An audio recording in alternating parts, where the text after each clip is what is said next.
Jadi kan Dok, tadi kan ini satu misalnya akibat karena tadinya tidak ada saraf ya Dok. Tapi kalau misalnya, penyebabnya tadi misalnya karena tidak makan sayur ataupun kurang serat, apakah, terapinya sama dengan yang Jadi begitu beta foto kontras, kita langsung lihat tuh. Kalau tadi Hirschsprung tuh pasti di atas 3 senti. Ini di atas 3 senti langsung lebar. Jadi itu pasti bukan Hirschsprung. bagaimana menurut Dokter tadi saya ada dengar masalah gas melon ya Dok ya? Es Es melon. melon, kalau gas melon itu yang subsidi ya Dok ya?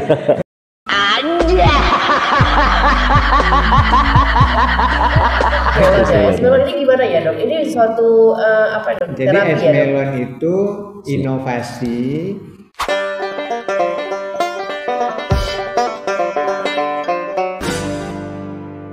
Assalamualaikum, saya Dr. Fariska, senang sekali bertemu kembali dengan Sobat Sehat semuanya di acara Ngopi Bareng IDI, Ngobrol Pintar bareng Sobat Sehat.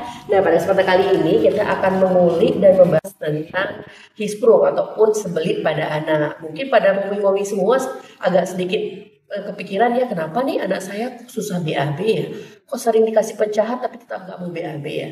Nah, kita tahu jawabannya akan kita saksikan pada podcast kali ini. Oke, pada kesempatan kali ini kita sudah hadir narasumber kita yaitu Dr. Muhtadar SPB, Subpet Konsultan, yaitu Dr.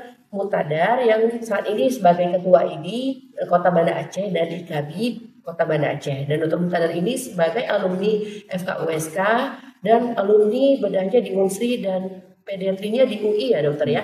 Ya, pada kesempatan ini Dr. Muhtadar juga akan membahas tentang konstipasi tadi ya dok, ternyata sangat berbahaya bagi anak. Dan selanjutnya narasumber kita yang kedua ada Dr. Wisriyadi SPBA, yaitu yang biasa disapa dengan Dr. Popon. Selamat datang dok. Selamat datang. Iya, saat ini Dr. Popon sebagai pengurus ID Kota Banda Aceh ya dok, dan aktif sebagai praktisi bedah anak. Ya, bagaimana hari ini kabarnya dokter-dokter sekalian? Alhamdulillah sehat. Iya, hari ini kompak sekali ya, sepertinya menggunakan jas yang Tim warna ses. biru ini ya dok ya. Boleh diceritakan sedikit ini tas jas tim sukses atau gimana nih dok?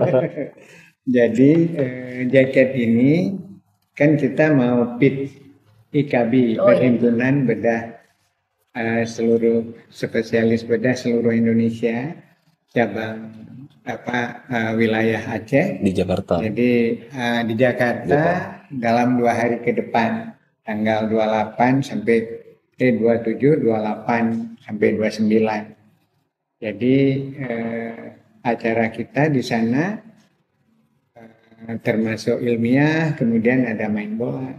Jadi ini Jam 11-an. Mohon doanya. Keren sekali ya, sukses, semoga kegiatannya berjalan dengan lancar ya dokter ya. Baik dokter, kita udah gak sabaran ini pengen sekali mengupas tuntas tentang sembelit tadi nih dok. Ada beberapa pertanyaan yang sudah sering bertanya-tanya di kepala, kok bisa sih anak kecil ini dok ya, kita anggap ini hal sepele ternyata jadi masalah besar ya. Yang pertama adalah apa sih dok penyebab terjadinya sembelit pada anak? Mungkin langsung saya mulai ya. Iya, silakan. Jadi sembelit pada anak itu kan BAB-nya nggak lancar. Jadi BAB tidak lancar ini bisa terjadi pada bayi dari sejak dia baru lahir, kemudian bisa terjadi pada anak besar. Bagaimana kita tanda bahwa BAB-nya tidak lancar? Kalau bayi itu lebih dari 24 jam itu belum keluar BAB-nya. Normalnya dalam waktu 24 jam udah keluar BAB. Kemudian kalau anak besar, dia selalu BAB-nya bisa 3 kali sehari, bisa 3 hari sekali, bisa dia ketakutan kalau BAB, bisa ada BAB-nya di celana sedikit-sedikit, bisa selalu pakai pencahar untuk BAB-nya. Jadi itu merupakan suatu tanda bahwa tidak normal. Normalnya BAB itu kan 1-2 kali sehari ya. Tapi kalau dia sedikit-sedikit, sering, tapi perutnya kembung, itu namanya kecipirik. Itu termasuk tidak lancar. Bukan lancar karena diarenya, tapi itu termasuk tidak lancar. Tapi BAB yang keluar itu BAB yang ngalir. Jadi ini mungkin kurang diketahui oleh orang tua.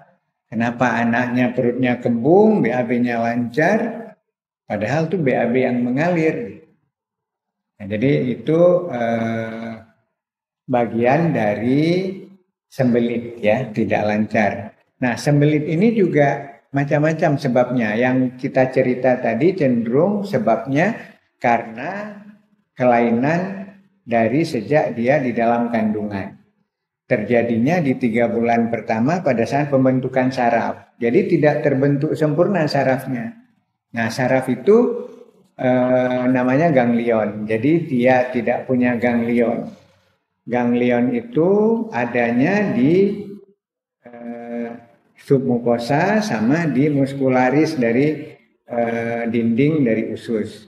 Nah, dia kalau kita misalkan nih kontraksi, relaksasi, kontraksi, relaksasi, kontraksi, relaksasi itu keluar E-nya.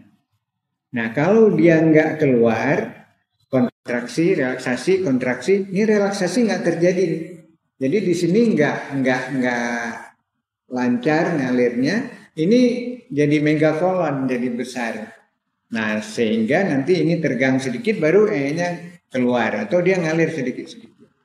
Nah, itu karena hisprung tadi, karena kelainan dari sejak di dalam kandungan. Umumnya ibu-ibu hamil ini terjadi karena ibunya tuh masa triwulan pertama kehamilan tuh sering muntah-muntah. Sehingga nutrisi atau pembentukan sarafnya tidak sempurna. Jadi sebenarnya bisa dihindari dengan pemberian suplemen vitamin B yang adekuat sehingga tidak terjadi hisprung ini. Nah, kemudian bisa juga karena dia kurang minum, jadi BAB-nya nggak lancar, bisa karena apa? Karena adanya hipotiroid, kurangan hormon tiroid, bisa karena Down syndrome, kemudian bisa karena sebab letak anusnya tidak sempurna, bisa anusnya letaknya ke atas atau letaknya ke bawah, atau misalnya ada penyempitan di anus. Ini bisa kita tanda kalau E-nya keras. Kalau hisprung tadi E-nya lembek, enggak keras, tapi dia enggak keluar. Nah, mungkin Dr. Popon ada nambahin. Ya, silakan Dr. Popon, mungkin ada penambahan. Iya, terima kasih Dr. Fariska, Dr. Mun. Jadi memang seperti yang disampaikan oleh Dr. Fariska tadi ya, ada fenomena di masyarakat kita pada anak-anak yang BAB-nya itu tidak lancar ya. Jadi kalau BAB lancar mungkin seperti Dr. Mun sampaikan tadi ada tanda-tanda 24 jam pertama setelah lahir biasanya mekonium pertama itu keluar. Warna kehitaman tadi itu keluar, tapi pada beberapa anak-anak ini tidak keluar. Ini sebenarnya menjadi tanda khusus ya penyakit hisprung. Nah, memang selain penyakit hisprung, para orang tua juga harus melihat-lihat ya kondisi pada anak seperti yang juga disampaikan oleh Dr. Mun. Apabila BAB-nya tidak lancar, coba dilihat dulu apakah kadang mungkin konsumsi airnya yang kurang ya Dr. Mun ya. Kemudian anak yang sudah agak besar sedikit mungkin tidak suka makan sayur buah juga mungkin bisa. Atau memang ada kelainan-kelainan penyakit, misalnya ada hipotiroid ya, atau mungkin ada kadar metabolik lain yang tidak tinggi atau rendah di dalam itu juga harus dilihat. Makanya penyakit tidak bisa BAB tadi untuk tahap-tahap awal oleh orang tua biasanya sudah lazim diberikan pencahar ya. Mungkin kalau Bapak Ibu pernah menggunakan misalnya seperti dulkolak ya atau mikrolak dan lain sebagainya, itu beberapa contoh. Nah, apabila ini terus-menerus digunakan, ini menjadi sesuatu yang patologis atau bermasalah ini Dr. Fariska. Sehingga Bapak Ibu yang mungkin mengikuti podcast Ngopi Bareng IDI pada sore ini, kalau anaknya atau mungkin cucu Bapak Ibu kita dapatkan keluhan seperti tadi, tentu saja harus diupayakan kita cari penyebabnya. Kenapa sih kok BAB-nya itu tidak lancar?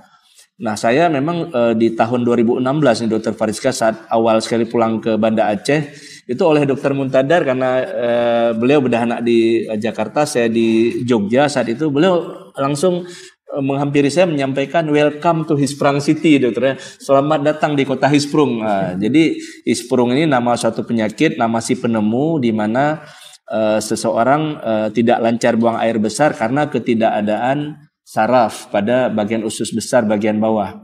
Jadi nanti Bapak Ibu kalau misalnya kita dapatkan anak-anak dari karena ini kelainan bawaan ya, tentu saja kita dapatkan dari sejak bayi, kemudian umur 1 tahun, 2 tahun, 4 tahun, 5 tahun, bahkan sampai besar keluhan ini terus berlanjut. Hati-hati Bapak Ibu.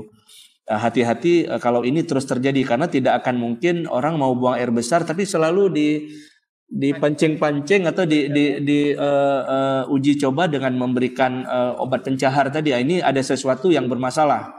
Jadi jangan Bapak Ibu, mungkin orang tua yang hari ini mengikuti podcast ini menganggap itu sesuatu yang lazim ya. Artinya kalau setiap hari kita buang air besar itu lazim. Tapi kalau 3 hari 1 minggu sekali ya, apalagi perutnya udah sampai membesar ya, itu sudah sesuatu yang bermasalah. Nah kalau ini kita dapati ya, Bapak Ibu harus ingat-ingat nih, jangan-jangan anak saya atau cucu saya atau ponakan kita dan lain sebagainya menderita penyakit megakolon yang Dr. Mun sampaikan tadi, hisprum. Karena kita biasanya kalau ada orang tua dengan keluhan seperti tadi jarang sekali langsung mau membawa ke dokter bedah anak. Karena ada kekhawatiran nanti dioperasi dibedah dan lain sebagainya. Nah ini tentu saja nanti akan dibawa ke unit layanan primer, ke bidan, mantri, dokter umum ya. Bahkan nanti ke dokter anak. Bahkan saya, Dr. Mun, Dr. Yumna, di Banda Aceh ada Dr. Jaini juga, Dr. Dian. Nah itu mendapatkan pasien rata-rata rujukan dari dokter anaknya. Nah makanya dokter anak setelah dia periksa, wah ini sepertinya ngarahnya nih ke hisprum nih. Baru pasien tadi sampai ke tempat kita. Ada ini makanya Dr. Mun sampaikan tadi, kita sering mendapatkan pasien dengan usia-usia yang sudah agak lebih besar, Dr. Mun ya. Nah tapi pada beberapa center yang sudah paham dengan gejala klinis tadi, syukur-syukur di usia 1 bulan, 2 bulan sudah tertangani. Dan ini penting kita pahami, kita lihat-lihat karena resikonya besar. Kalau bisa segera kita tata laksana akan sangat bagus sekali. Tapi kalau telat ya mungkin bisa sampai infeksi berat ya. Bahkan kalau sekarang nanti mungkin Dr. Fariska saya tanya ke Dr. Mun, ada teknik esmelon yang berkembang nih di Aceh dan di Indonesia, bahkan sudah di dunia. Ini juga jadi inovasi Dr. Muntadar, operasi 1 tahap Dr. Mun ya. Nah kalau kita terlambat boleh jadi nanti BAB-nya dari kolostomi itu dibuat di lubang perut. Padahal kalau ditata laksana di awal mungkin bisa dioperasi dengan 1 tahap. Nah mungkin itu yang perlu diketahui oleh Bapak Ibu orang tua ya, para anak-anak kita, supaya keluhan sulit BAB ini teratasi dan bisa cepat terpantau gitu. Baik, menarik sekali nih ya.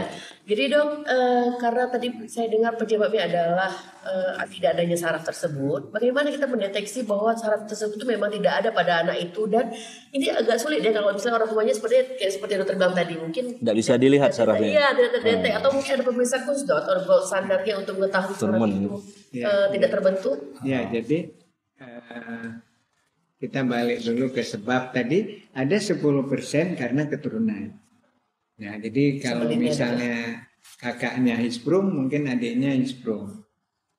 Jadi itu ada 10%. Kemudian yang 90% itu multifaktorial. Nah ini orang suka kali sama hisprum sekarang meneliti itu karena multifaktorial.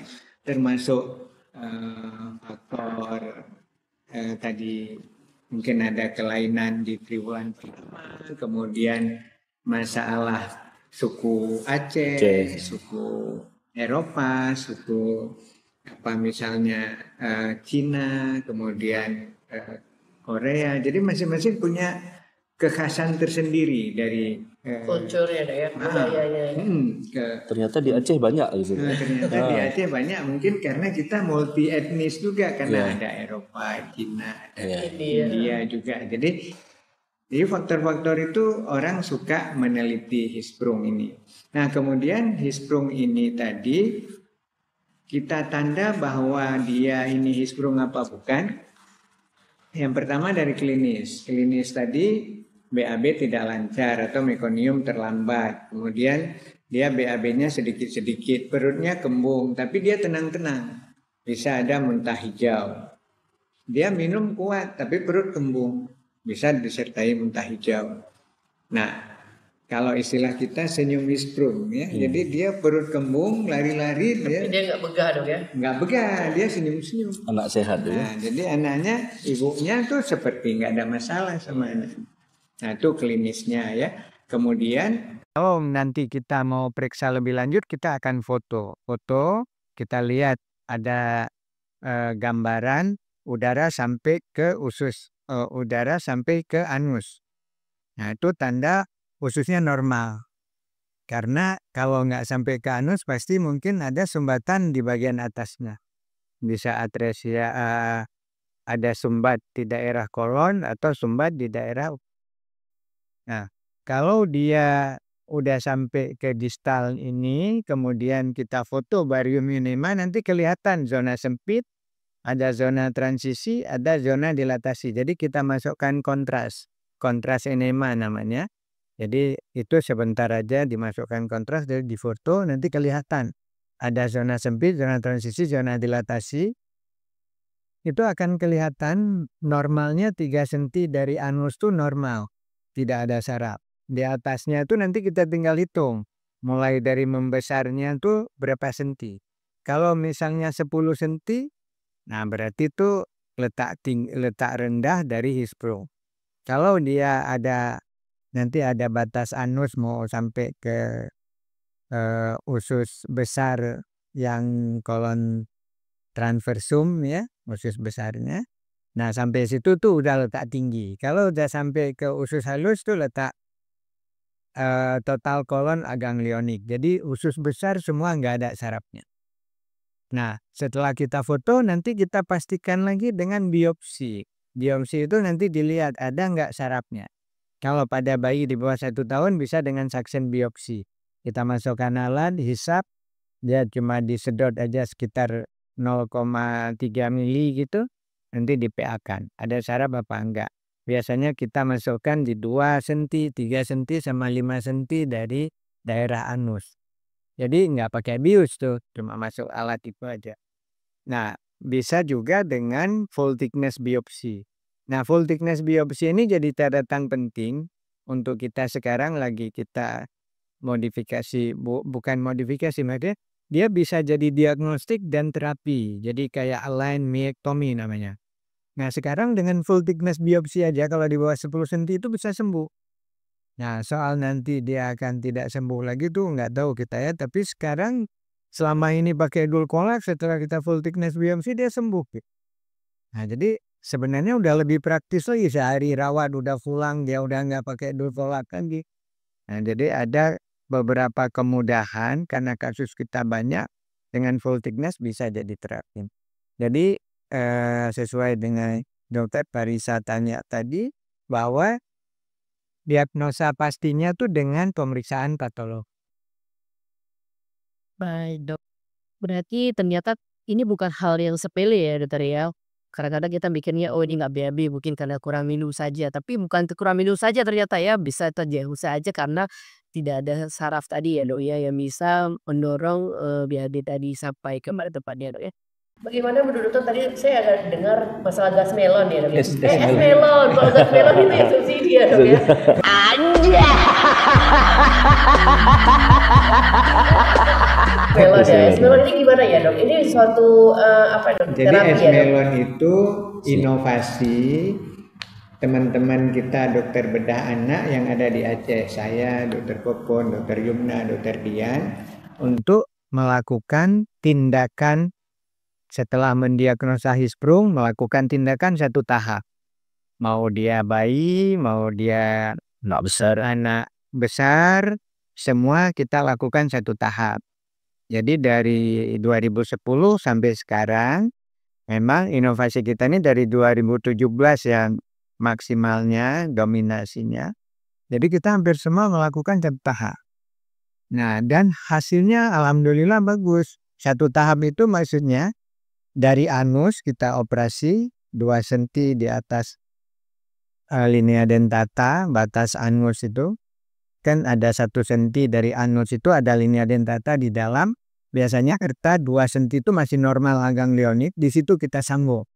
Jadi itu yang kita beka, nanti kita lakukan full through. Kita masuk ke dalam direseksi ususnya, kemudian ditarik keluar daerah yang tidak ada saraf, zona sempit, zona transisi, zona dilatasi itu kita potong, kemudian kita sambung di situ.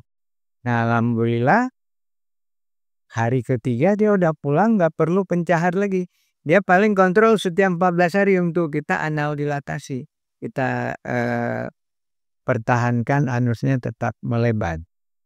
Nah, paling 2-3 kontrol udah aman, dan itu alhamdulillah hebatnya Hisprung ini dia sembuh sempurna karena yang dibuang itu yang tidak ada saraf. Berarti dia nggak ada rebound ya, maksudnya nggak berulang ya, Dok ya? Ada residual Hisprung kalau dia kontrolnya tidak teratur, artinya masih konstipasi, dia dehidrasi, kemudian ada stenosis, dia tidak peduli misalnya.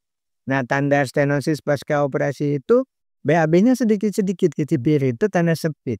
Nah, sebenarnya obatnya cuma parsial stenosis, obatnya cuma di colok anusnya aja dengan busi atau dengan tangan udah selesai. Biar nggak kejepit tadi, Dok ya? Biar nggak sempit. Tuh, jadi kira-kira begitu. Nah, jadi kalau dulu menakutkan operasi Hisprung ini, kolostomi, kemudian full through, itu sampai 5-10 hari perawatan, kadang sampai sebulan, 2 bulan. Ya, dosa pokoknya. Nah, outcome-nya juga kurang bagus. Tapi setelah kita mempelajari lebih lanjut tentang esmelon ini, maksudnya operasi cepat satu tahap pada megakolon Hisprung ini, ternyata outcome-nya bagus. Jadi outcome kita itu hampir 90% bagus outcome-nya. Nah, jadi hampir sama dengan angka di luar. Baik, Dok. Tapi yang menariknya ini adalah es melonnya ini, Dok ya. Kenapa namanya es melon, Dok? Kenapa nggak es semangka gitu? Atau melonnya megakolon ya, Dok ya? Esnya, Dok. Jadi sebenarnya kita sebenarnya udah kerja biasa ya. Ternyata teman-teman lihat ini di luar masih banyak kolostomi. Ternyata ini inovasi nih, kan kita modifikasi dari kegiatan yang udah kita pelajarin, kemudian kita lakukan tindakan. Ini inovasi nih. Artinya anak besar dengan kemampuan kita mungkin kita modifikasi sehingga anak besar juga tidak takut kita operasi Hisprung satu tahap. Harusnya kita takut berdarah jadi nggak berdarah. Harusnya dia rawatnya 10 hari jadi rawat 3 hari. Harusnya operasinya berjam-jam jadi 1 jam. Nah, jadi ini inovasi. Nah, akhirnya nama inovasinya apa? Nah, Ice melon itu. jadi kita carilah inovasi operasi cepat satu tahap pada megakolon. Namanya es melon. Inilah es melon. Ternyata memang enak dengarnya, jadi kita jadi haus. Iya, wah menarik sekali ya, Dokter ya.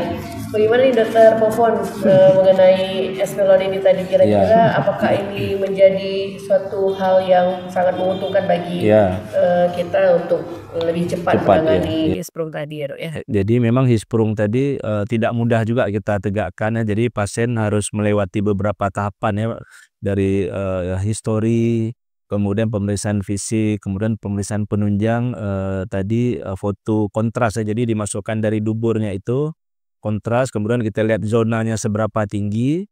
Kemudian yang menjadi gold standar adalah yang Dokter Mun sampaikan. Jadi kita harus mengambil sedikit jaringan untuk memastikan bahwa di area tersebut ada atau tidak ada saraf. Sama seperti kalau orang ada cancer nih, untuk biopsi untuk mengetahui kita harus kemoterapi atau tidak. Pada saat kita ambil jaringan tadi, sampel tadi, kita dapatkan areanya itu tidak ada saraf, maka secara diagnosa dia sudah terdiagnosis bahwa plexus ganglionnya itu tidak ada di teman, sehingga dinamakannya sebagai Hisprung. Nah, target operasi tadi adalah yang Dokter Mun sampaikan, membuang area yang tidak ada saraf tadi.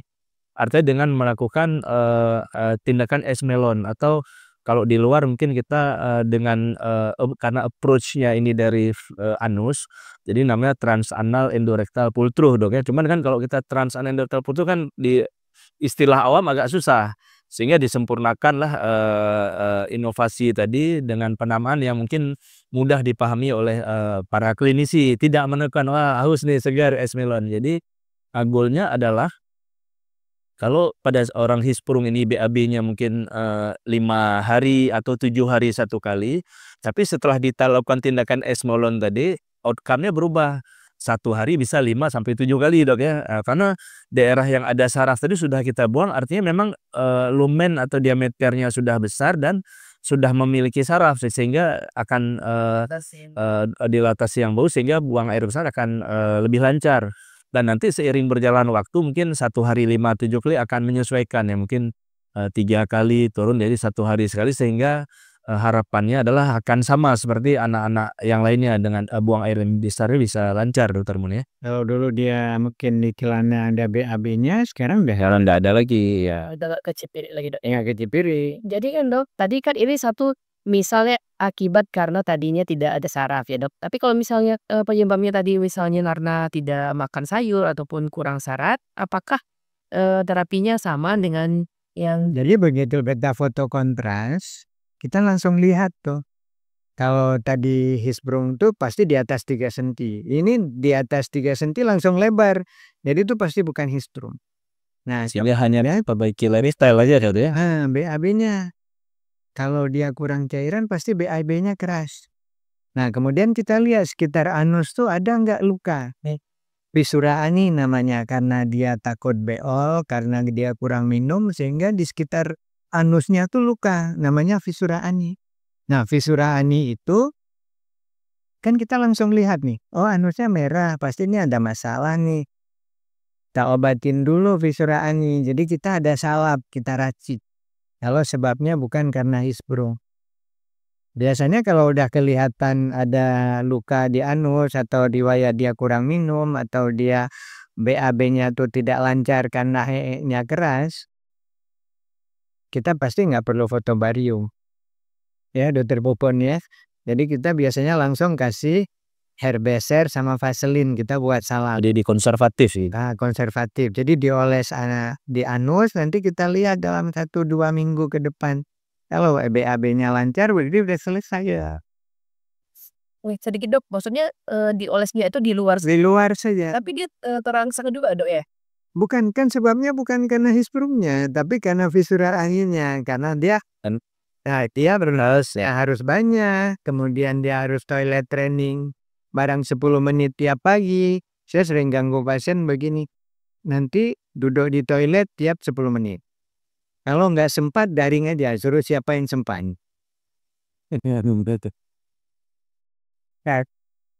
Jadi dia ketawa biar nggak lupa bahwa dia harus duduk di toilet kan. Toilet training. Motor dulu tiap pagi Dok ya? Toilet training.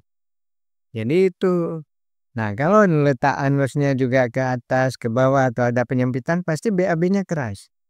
Nah, jadi kita udah familiar sama klinisnya. Jadi banyak Hisprung memang benar-benar Hisprung. Jadi kira-kira begitu. Baik, alhamdulillah ya.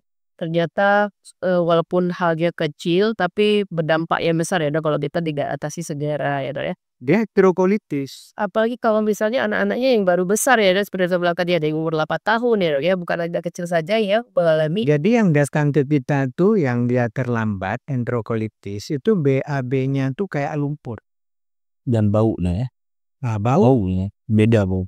Bau sekali. Kan BAB kita kuning.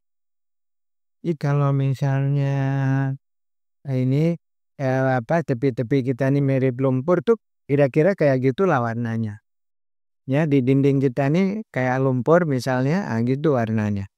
Jadi bukan kuning. Nah, itu udah enterokolitis. Nanti di foto itu di foto bariumnya tuh ada salted appearance. Jadi seperti gergaji itu dinding ususnya gitu. Apakah ada perbedaan Dok untuk anak ABK dengan anak yang normal terkait Hisprung tadi Dok? Apa mungkin sering ditemukan pada anak ABK seperti itu? Anak yang udah yang sindrom Down tuh memang 10% juga dia menyertai Hisprung. Nah, kita sering ketemu hisprung itu pada anak yang Down syndrome, kemudian pada anak yang apa dokter pun yang dia kayak gini tuh Gangguan mental, cerebral palsy ya. jadi kita udah operasi sering pada cerebral palsy dan begitu kita diagnostik, kita foto, udah tuh kita terapi, dia jadi bagus. Baik, tidak terasa Dok ya waktu kita sudah hampir penghujung. Alhamdulillah pada kesempatan kali ini kita sudah pada paham nih ya ibu-ibu di rumah mungkin mengenai jika ada konstipasi ataupun sembelit ibu-ibu harus apa ya. Salah satunya yang pertama mungkin mencukupi dulu kebutuhan serat dan minumnya ya dokter ya. Ketika itu tidak mengurangi gejala mungkin bisa langsung ke dokter bedah anak Atau dokter yang anak mau tuh pastikan apakah ini ada kaitannya dengan dispro tadi ya dokter ya. Mungkin ada take home message yang mau dokter sampaikan pada kesempatan kali ini silakan dokter. Ya. Favorit terbilang. Ya, jadi dari penjelasan kita tadi memang ada 2 terapi ya, satu konservatif dengan obat-obatan dan perubahan lifestyle kita, satu lagi dengan operasi. Nah, biasa operasi ini terakhir-akhir nih setelah upaya konservatif, upaya memperbaiki lifestyle tadi tidak juga memperbaiki kondisi pasien, maka harus difikirkan jangan-jangan kita harus waspada masuk ke megakolon atau hisprung tadi ini yang harus kita waspadai, dan ini kalau memang bisa cepat terdeteksi ya, terdiagnosis maka outcome-nya akan sangat bagus sekali gitu. Gimana dari dokter Mun mungkin jawabannya untuk Berarti kalau tadi konstipasi ini kita pastikan dulu dia konstipasi karena apa. Kalau misalnya klinis-klinis tadi bahwa dia BAB-nya tidak lancar, kemudian ada kecipiri, kemudian dia kembungnya senyum-senyum seperti nggak sakit, itu hati-hati bahwa ini hisprung, apalagi ketergantungan sama pencahar. Jadi kalau anak besar itu ada konstipasi kronis, ada riwayat laksansia kronis, itu hampir pasti hisprung. Nah, kemudian kalau udah hisprung nanti kita diagnostik lebih lanjut. Kalau saran saya begitu diagnostiknya hisprung itu harus segera dilakukan operasi, segera operasi. Karena operasi cepat itu membuat si anak tuh langsung daerah yang tidak ada saraf dibuang, dijahit ke daerah yang normal.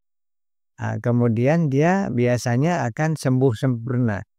Jadi tidak ada lagi masalah konstipasinya. Makanya inovasi kita dengan inovasi Esmelon ini untuk Aceh hisprung ini dapat dibilang outstanding ya Dokter Popon dengan diagnostik yang cepat, kemudian tindakan kita yang cepat dengan minimal perdarahan, dengan waktu operasi yang cepat, perawatan yang cepat, sehingga ini sangat menguntungkan. Dan alhamdulillah